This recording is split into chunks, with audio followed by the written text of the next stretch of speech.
Welcome to video number 15 in the Using iTrain tutorial series. My name is Bob. In this video we will look at deadlocks and how to avoid them using critical blocks. Welcome back. For this tutorial I've created a new layout. It's just a simple end-to-end layout with two sidings on it. And we will be using instant routes in offline mode to create a couple of scenarios. The reason we have spent so long on instant routes is that the principles used here form the foundations of the same principles that are used in train routes, which we will soon be covering in future videos. Understanding the principles of instant routes will make it much easier for us to understand the more sophisticated and exciting train routes. And the principles that we use in this tutorial will also apply to train routes. So here's our scenario. We've got DBIC, which is our shuttle train, in block D1. We've got DB Pole, which is our steam train, in block D8, and we've got DB Car, which is our diesel train, in block D9. And we're going to set up two instant routes. The first one will take DBIC from D1 to D9, and the second instant route will take DB Pole from D8 to D10. So let's do that. We'll take DBIC and drag it on to D9, select route, and then we take DB Pole, drag it on to D10 and select route also. And as soon as the throttles have some speed on them, we can then double click the feedbacks to progress each of the trains. So we'll double click here and on DB Pole and progress both of the trains along, and you can probably see what is going to happen here. Both of these trains have now entered these two blocks. So DBIC is in D4, DB Pole is in D5, and they have both stopped at the end of the blocks here at 145 centimeters. And this is a classic deadlock. Neither train can continue on its journey because the track ahead of it is blocked. DBIC can't go into D9 because it's occupied. DB Pole can't go on to D4 because DBIC is in the way, and DB Car can't move out of the siding because DBIC is also in the way again. Now we could prevent the deadlock if we could find a way of keeping D4 free and stopping DBIC reserving D4 until its destination, which is D9, is free. So the critical block in all of this to prevent the deadlock is this block here, D4. If we can keep DBIC from going beyond block D3 so that this block is left clear, that then allows DB Pole to complete his route into D10, and it would then allow DB Car to come out of the siding and back out of the way so that DBIC could then enter this siding. So how do we do that? We do it by making D4 a critical block, and here's how. Let's open the switchboard, go to Edit, Switchboard, and then we'll click on D4 to open the block properties.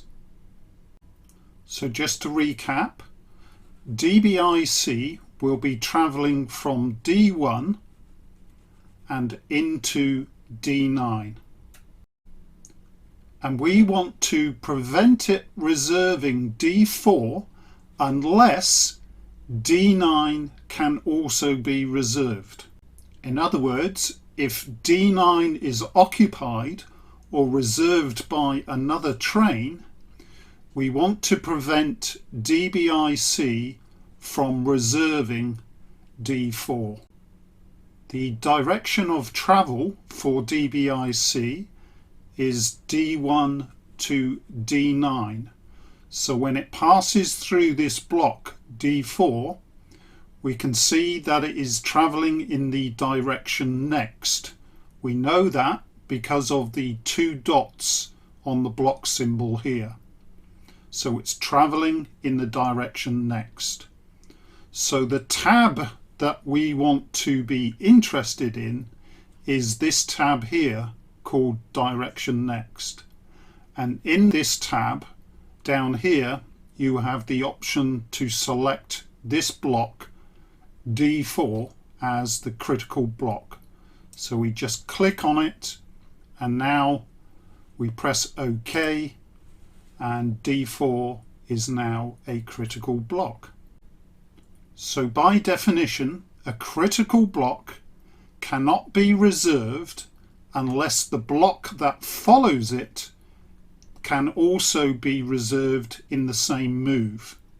So here the critical block is D4, and in the instant route that we created, the block that follows D4 is D9.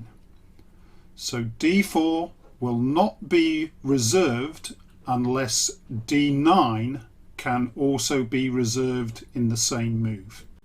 Before we exit the switchboard, let's make sure we remember to either click the apply button or the save button and then exit. So I've reset the scenario and let's try the routes again. So DBIC to D9 route and DB pole to D10 route, and this time we can also shunt DB car out to D9, and so it will do an auto reverse. So let's progress the trains along like we did before, and yes, good. So this time DB pole has reserved its route all the way through to the destination, so that can clear, and then we'll wait for it to enter into D10, and yes, perfect. So now DB car has reserved its route and we can move it out, and then we wait for it to go into D4, start the throttle again, and then we can progress it round to its destination. And now you'll see that DBIC has reserved its route and it can now go into D9. And there we have it. We've been able to complete the route with no deadlocks, and with 3 instant routes working at the same time. So excellent stuff. Let's create another scenario. Let's move DB car to D1, and at the same time we'll move DBIC to D8. DB car is in forward gear and facing this direction, so we will need to shunt it into D1. So let's do that, drag it up and shunt, and DBIC will be performing an auto reverse. We'll be routing it to D8, so it needs to come out to D4, auto reverse and back to D8.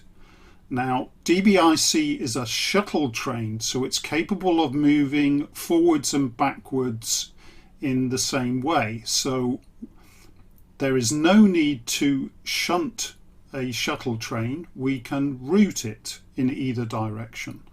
So we will just click on it, drag it to D8 and click on the route. And then when the throttles have increased, we can then progress the routes along. So let's move DB car on. We'll progress that. And then at the same time, we'll move DBIC out of here. And you can probably see what is happening here. DB car has stopped in D5 and DBIC has stopped in D4. We've created another deadlock. Neither train can move forwards from its position.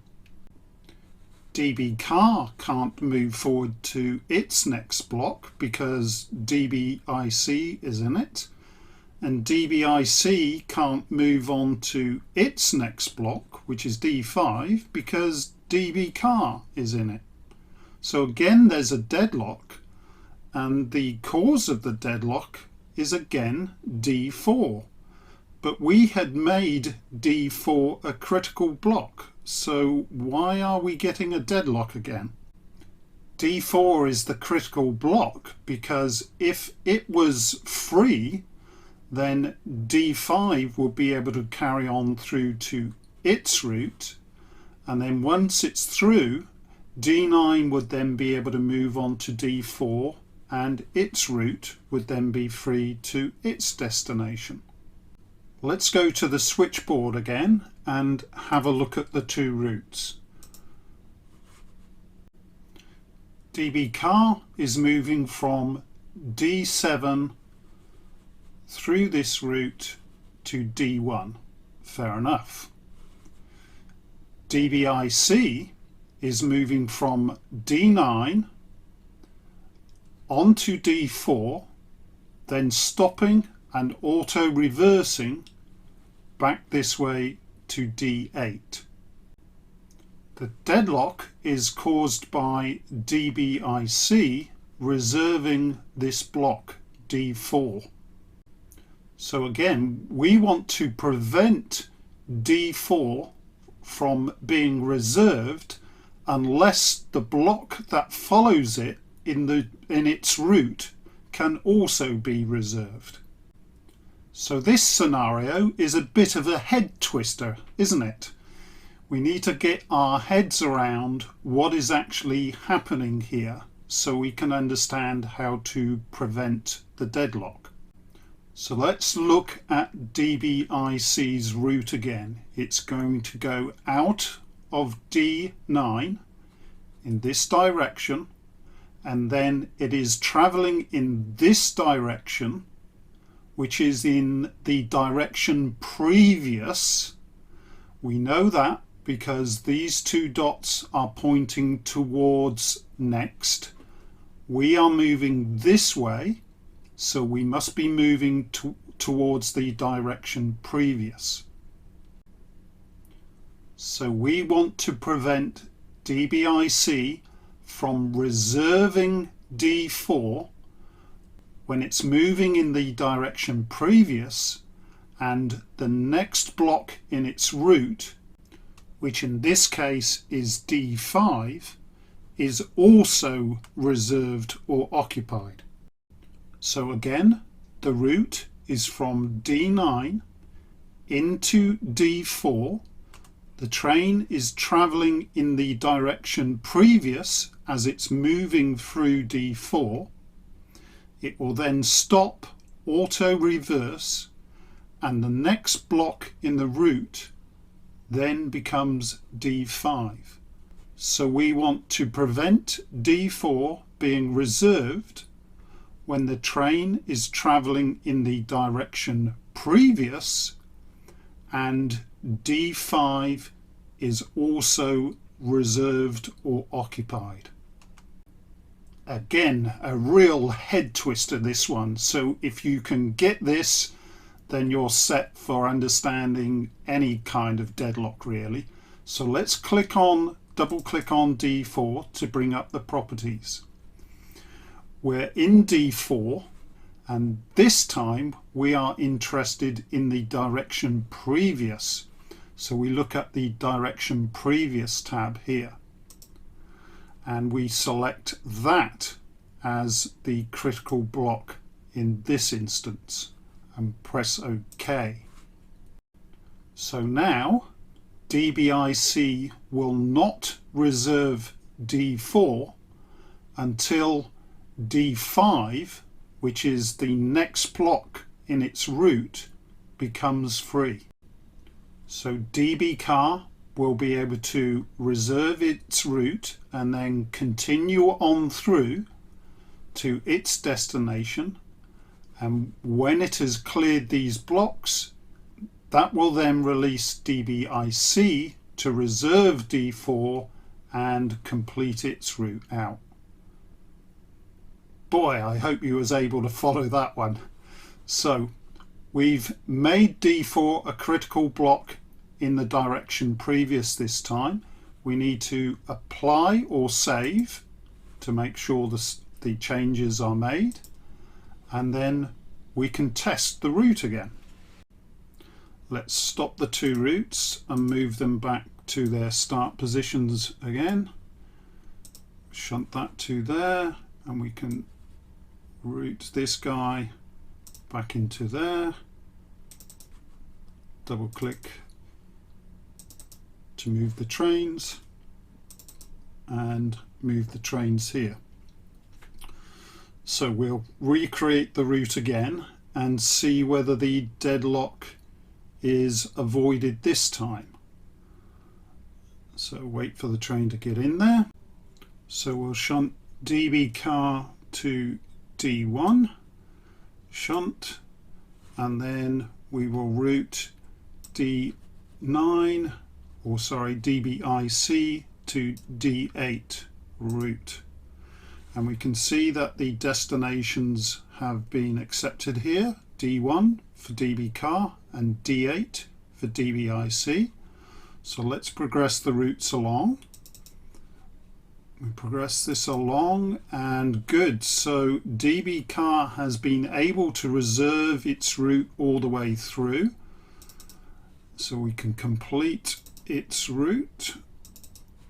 And now that has freed up D4 so that DBIC can then do its auto reverse here. So we'll let it come out, and DB car has finished his route. DBIC is onto D4. We need to let it stop, wait, restart its throttle before we then double click to progress its route to its destination. And there we go. We've avoided deadlocks in both directions by using critical blocks in the direction next tab and in the direction previous tab. Now, like I said, that was a bit of a head twister. So I hope you enjoyed it, and I hope you managed to figure it out by replaying the video a few times. Hope to see you in the next video. Bye.